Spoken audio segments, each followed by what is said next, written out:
Hi guys, कैसे हैं आप सब। Welcome to the channel. आज के इस वीडियो में हम डिस्कस करने जा रहे हैं AIBRF यानी कि all India bank retirees federation का एक लेटर, जिसमें कि AIBRF का एक डेलीगेशन मिला था UFBU की कन्वीनर से और पेंशनर्स के मुद्दों पे बात की गई थी।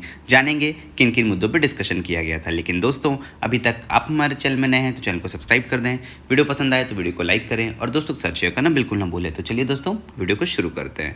दोस्तों, ये आपकी स्क्रीन में AIBRF का एक लेटर है जो कि 23 जुलाई 2023 का एक लेटेस्ट लेटर है। इसका सब्जेक्ट है दोस्तों, AIBRF का एक डेलीगेशन है वो UFBU के कन्वीनर से मिला।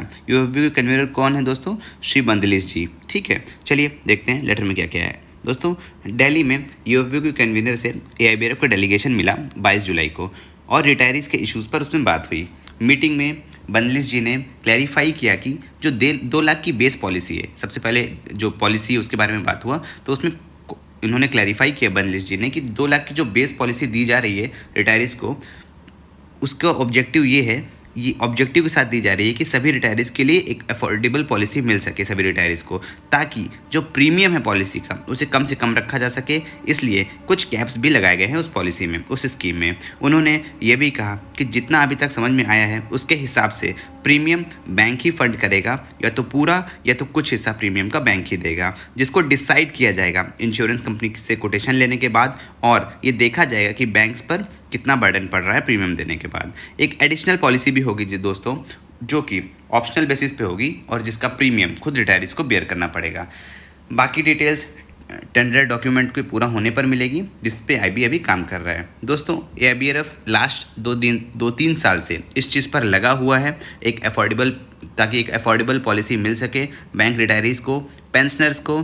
और AIBRF का ये कहना है, कहीं ना कहीं ये AIBRF की जीत है कि जो हम अपने रिटायरीज़ हैं उन्हें 2 लाख की पॉलिसी दिलाने में कामयाब हुए हैं। उस पर IBF फाइनली काम कर रहा है, तो ये कहीं ना कहीं AIBRF की जीत है। दोस्तों, इसके लिए AIBRF ने UFBU को थैंक्स भी किया कि UFBU ने AIBRF की बात रखी और उसको पूरा भी कराया। इस बात पर भी चर्चा हुई कि pre-2002 रिटायरीज़ हैं दोस्तों, उनको 100% DA मिले।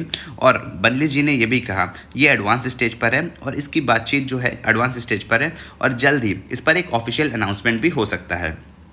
दोस्तों, इसके साथ ही साथ इस बारे में भी बात कही गई कि जो पेंशन अपडेशन का मुद्दा है वो भी जो डिमांड है एक्टिव कंसिडरेशन में है IBA की, और इस पे IBA काम कर रहा है। दोस्तों, पेंशन अपडेशन ज़रूर हो जाना चाहिए रिटायरीज़ का। 28 सालों से कोई भी अपडेशन नहीं मिला, वहीं RBI को देखिए कितना अच्छा अपडेशन मिल गया, तो बैंक रिटायरीज़ को भी अपडेशन जल्द से जल्द मिलना चाहिए। इस पे AIBRF, UFBU, IBO सबको मिलके जल्द से जल्द काम करना चाहिए, ताकि जल्द से जल्द जो हमारे रिटायरीज़ हैं, जो हमारे पेंशनर्स हैं, उनकी पेंशन अपडेशन की जा सके।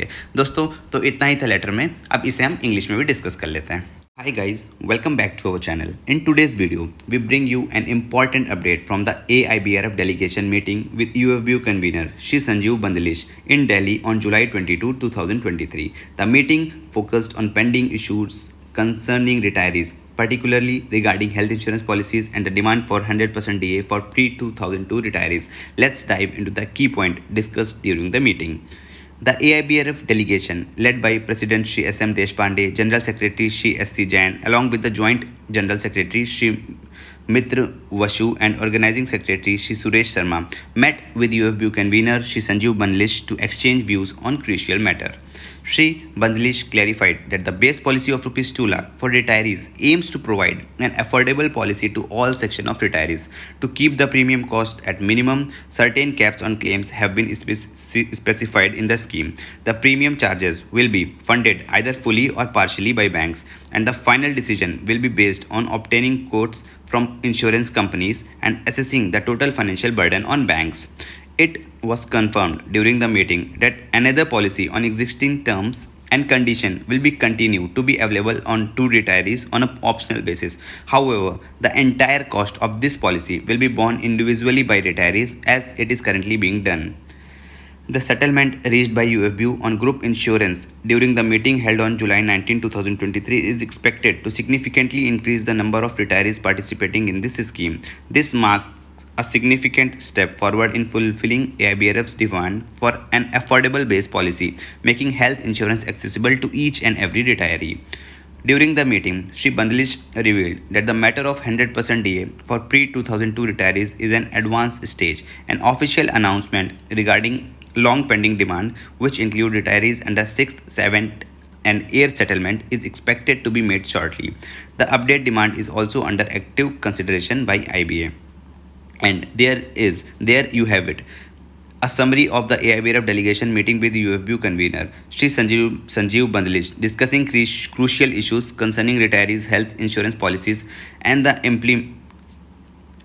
impending announcement of 100% DA for pre-2002 retirees. We express our gratitude to the UFBU leadership for achieving this significant milestone for retirees. As soon as further details become available, we will keep you informed. If you found this update helpful, don't forget to like this video and subscribe to our channel for more such informative content. Thank you for watching, and we will see you in the next video.